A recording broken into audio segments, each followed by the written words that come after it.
Hello everyone, it's Delta here, and welcome to my new F1 2016 Career Mode video series. I've decided I actually will try and finish a YouTube series, and I thought F1 2016 would be a perfect one. Now before I continue, a bit of a disclaimer: you will see my face because for some reason my face is recorded while I was playing the game, so please try to ignore that.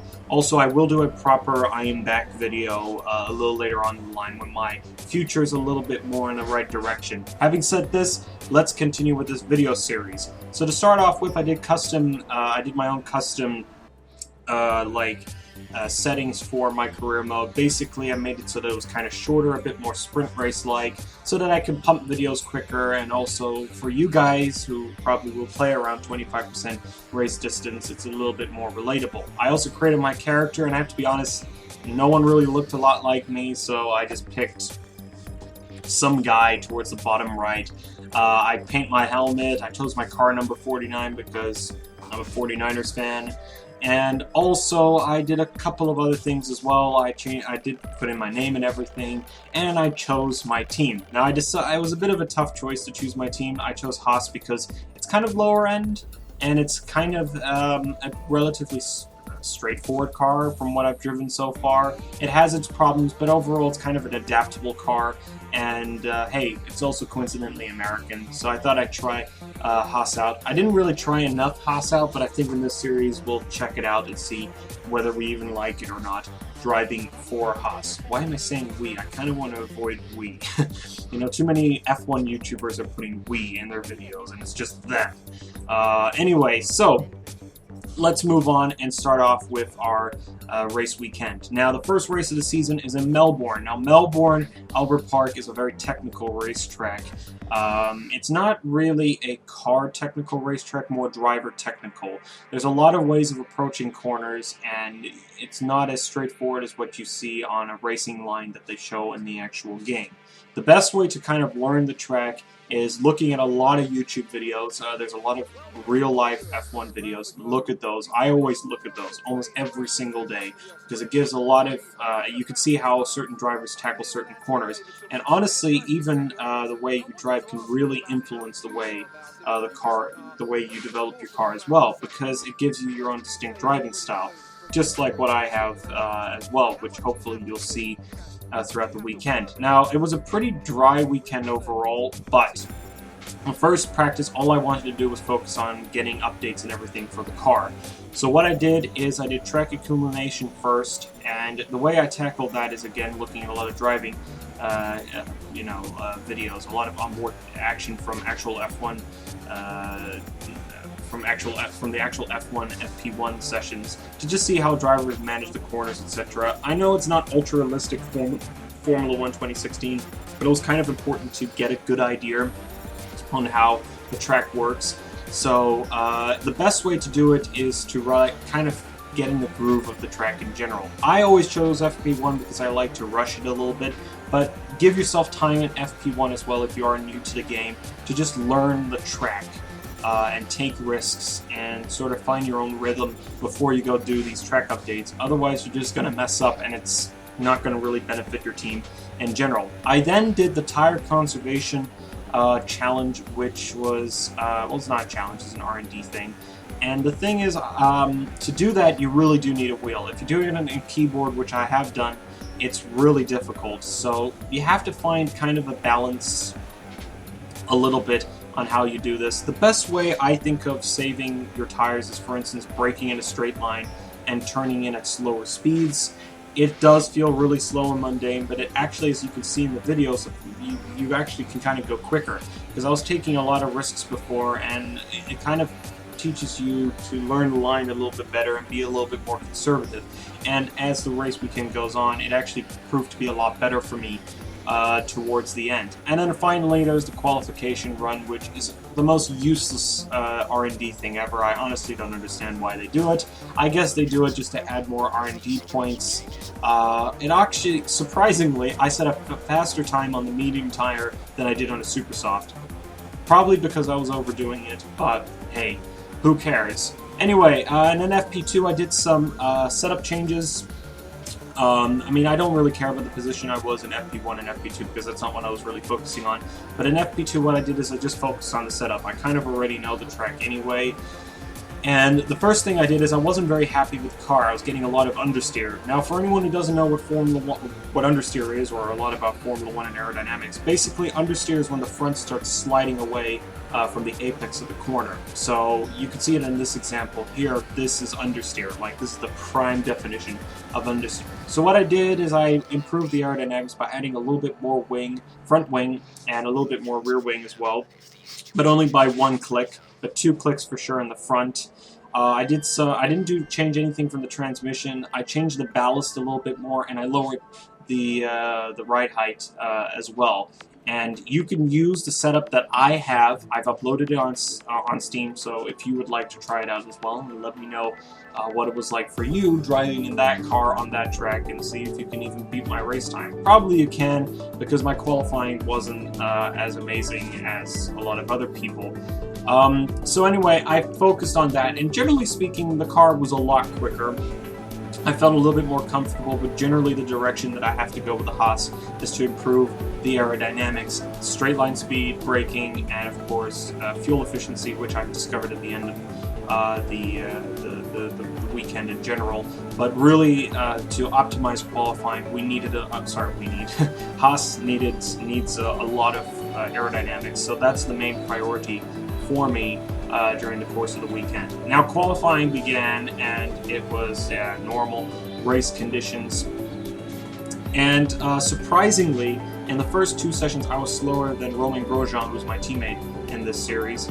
But then all of a sudden, I hit an incredible lap, and I qualified in like 4th or something like that. And for the most part of the session, I tried to do a better time, but I couldn't get any closer. My tires were really at the peak, so I decided just to save my tires for a long time and just use 1 lap in the end to see if I can even hit a good time, and I decided not to do that. Now, unfortunately, this did ruin a lot of tire life, but it did prove to be an advantage in strategy for the race. Anyway, I qualified in P8, and this is my lap time, so I am going to be kind of quiet during this part of the video.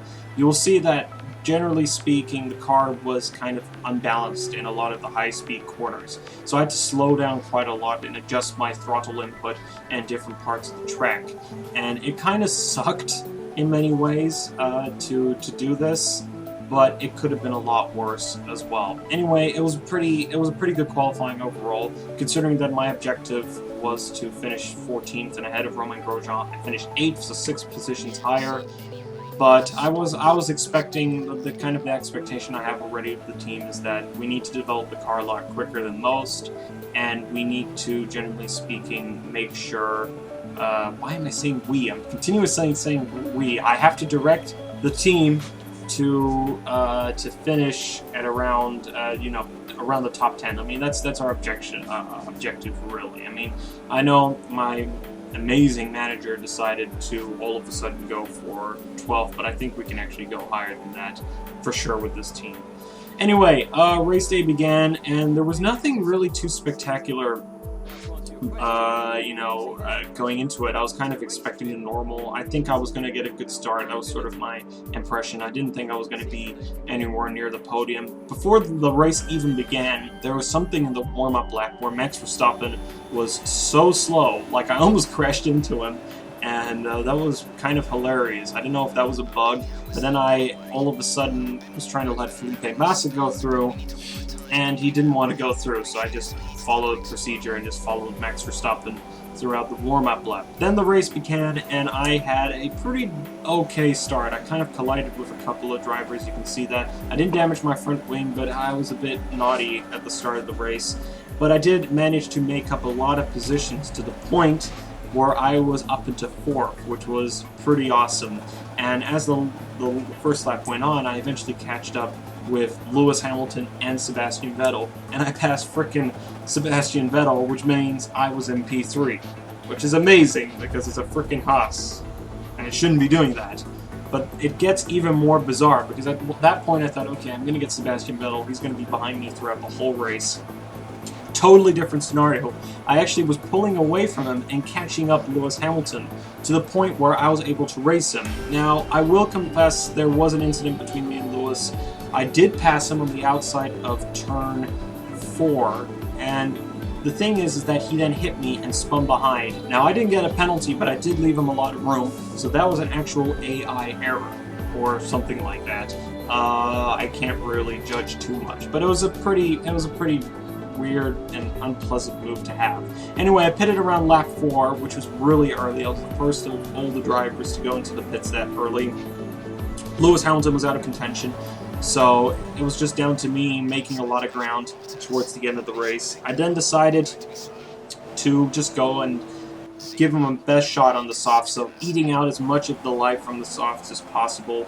And I did that making a lot of moves to the point where not only was I comfortably ahead of third place man, which was Max Verstappen, but that I was able to also be in a close range between Nico Rosberg, which I managed to do. Now the problem is Nico Rosberg on the soft was impossible to catch. At some points I was kind of matching his time, but not really. I was pretty far behind in general, and Max Verstappen was kind of catching up. And literally throughout the rest of the race, this was the order. There wasn't really anything exciting. I was dropping in pace towards the end of the race, but it wasn't really anything too spectacular. Nico just really pulled away, and I couldn't really pass him in the end. So by the end of the race, I was finishing up in P2, which was pretty amazing, because I have not played F1 2015. I really didn't like that game, and I'm playing this on Expert with my driver, and it was really awesome. I absolutely couldn't believe it, and it was actually it was a good race. And the thing is that I was actually faster than most of the drivers, so it means that it could become a quite interesting season. But I'm still sticking with my top 10 because I feel like the next race, Bahrain, I'm going to struggle, because Bahrain has a lot of technical corners, and high-speed technical corners, which I don't think the car is going to do particularly well in. Anyway, that was the race. I finished P2, and I got all my parts listed for the next race. There was nothing really more than what you see right now, and overall, I have to say, it's been a pretty good start to my F1 2016 career mode. And if you guys continue liking this video, it's really amazing. So thank you so much for watching today's career mode, and I'll catch you up for next time for the Bahrain Grand Prix. Later, guys. Later, guys. Hello everyone, Delta here. Thank you so much for watching this video. If you like this video, don't forget to like, and don't forget also to comment below. If you dislike it, be sure to also comment below and let me know what you think. I'm always trying to improve, as you can probably expect. And if you like my videos in general, don't forget to click the subscribe button down below. If you like any of my other videos, don't forget to go check them out as per usual. Till then, I'll see you all soon, and thank you very much for watching.